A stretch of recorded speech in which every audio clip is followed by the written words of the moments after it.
एक दिन की बात है, प्रिंस नाम का लड़का अपनी छत पर किसी कारणवश इधर उधर टहल रहा था। वह अपनी सात पर पड़ती है। एक दिन हमेशा से ही सुबह शाम को टहलने के लिए जाया करता था। लेकिन जब वह रोज सुबह और शाम छत पर टहलने के लिए जाया करता था तो उसे किसी प्रकार की कोई आदमी या कोई लड़की छत पर से नीचे नहीं देखा करती थी।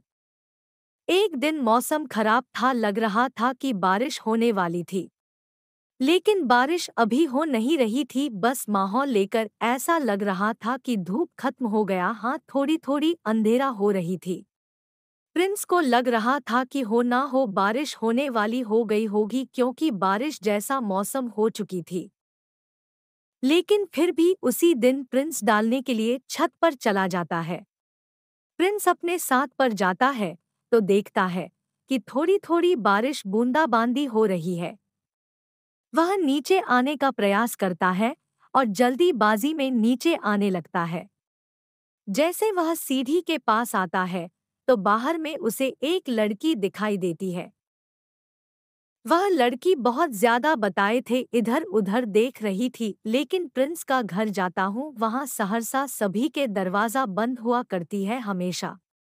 इस कारण से अब बारिश भी हो रही थी हल्की फुल्की, लेकिन वह लड़की है बारिश से बचने के लिए अपने जगह का इंतजाम करने के लिए प्रयास कर रहे थे। पीस ने जैसे ही उस लड़की को देखा वह तुरंत दौड़कर बाहर गया और उस लड़की को कहने लगा कि आप कहाँ जा रहे हैं, कि आपको बारिश से बचने के लिए किसी प्रकार की छत की जरूरत है।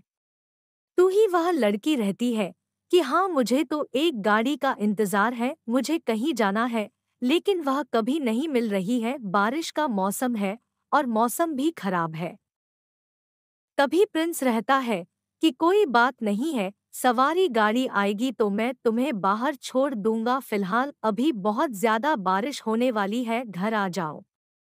और सही में मौसम बहुत ज्यादा खड़ा होता, बिजली बहुत ज्यादा कड़क रही थी और ठंडी का मौसम चल रहा था। ऐसे में बाहर पानी में भीगना अभी बारिश के पानी में बहुत ज्यादा खराब हो सकता है, शरीर के लिए है। वह लड़की हिंदी मेरे पिया के घर में आ गई थी। लेकिन उस दिन एक बात गजब हो गया कि प्रिंस के घर वाले भी कहीं गए हुए थे मार्केट करने के लिए, वे लोग भी मौसम खराब होने के कारण उधर ही फंस गया था। ऐसे ही लड़की अंदर जाती है, मतलब प्लीज के घर जाती है। वैसे मोबाइल में फोन आता है जो कि उसके मम्मी पापा का फोन होता है। उसे कहता है कि बारिश बहुत ज्यादा होने वाली है, इस कारण से मैं तुम्हारे मामा के घर रुक गई हूँ, मैं सुबह आऊंगी, तुम अपना खाना बनाकर खा लेना और सो जाना सही से। अब तो वह लड़की और प्रिंस घर में बिल्कुल अकेला था। लेकिन प्रिंस को रसोई घर में खाना बनाना मिलकर भी नहीं आता था। वह सोच रहा था कि मैं किस प्रकार से ही खिला लूंगा और क्या बना लूंगा। तभी वह लड़की कहती है कि आपके घर में कोई नहीं है लग रहा है। तो वह लड़का कहता है कि मेरी मम्मी कभी फोन आए थे, वह बोल रही है कि कल सुबह आएगी घर, मौसम खराब है। आशीर्वाद के लिए उस लड़की से कहता है कि मैं तो बहुत दिनों से रसोई घर में जाना आना भी नहीं किया हूँ, जिस कारण से मुझे कोई किसी भी प्रकार का कोई भी चीज पकाने के लिए नहीं आता है। ऐसे में अगर तुम्हें आता है तो तुम मेरी मदद कर सकती है और हम दोनों के लिए खाना तुम बना सकती हो, फिर उसके बाद हम लोग अपना अपना बिस्तर पर जाकर सो सकते हैं। लड़की रसोई घर में जाती है और खाना बनाने का प्रयास करती है। प्लीज भी वही रहता है, उससे बातचीत करते रहता है।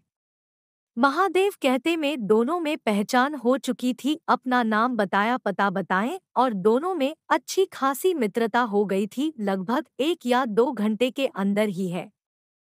उसके बाद फिर बातचीत करते हैं। बातचीत करते में वह ऐसे ऐसे रात के 10 बज जाते हैं और लड़का रहता है, मतलब के प्रिंस रहता है कि मुझे नींद आ रही है, चलो तुम्हारा कमरा बता देता हूँ, तुम मेरी मम्मी पापा के कमरे में सो जाओ, मैं ऊपर जाकर अपने कमरे में सो जाऊंगा। लड़की कहती है कि ठीक है, मुझे कमरा बता दो, मैं जाकर सो जाऊंगी।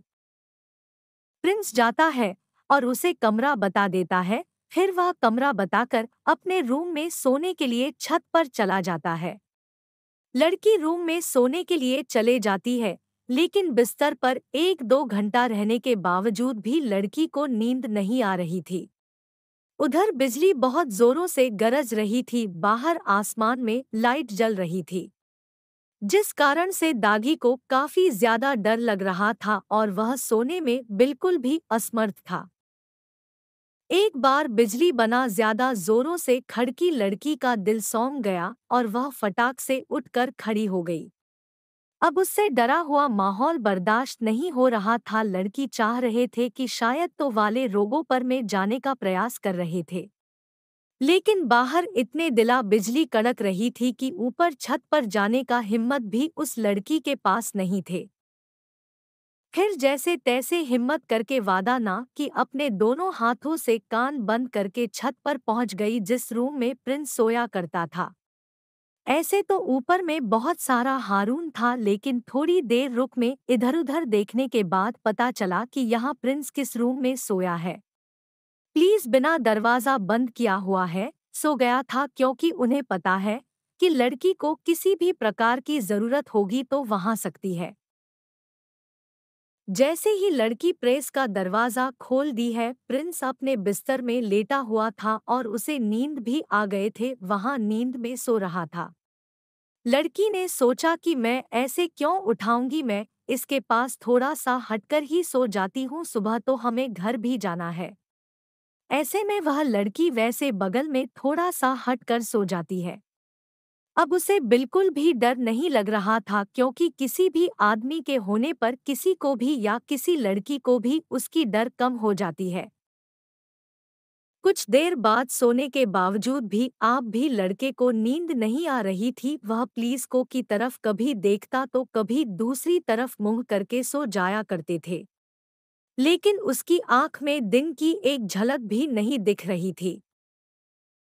रात करीब 2 बज रहे थे, तभी हल्की हल्की हिंदुस्तां लगी को आ रही थी। मौसम में काफी ज्यादा ठंडक भी ठंडी होने के कारण वह लड़की ठंड के मारे सो नहीं पा रहे थे। उसके बाद प्रिंस अपने बिस्तर से हुआ उठता है और देखता है किधर है, उसके बगल में सोई हुई है। यह देखकर प्रिंस आश्चर्यचकित हो जाता है।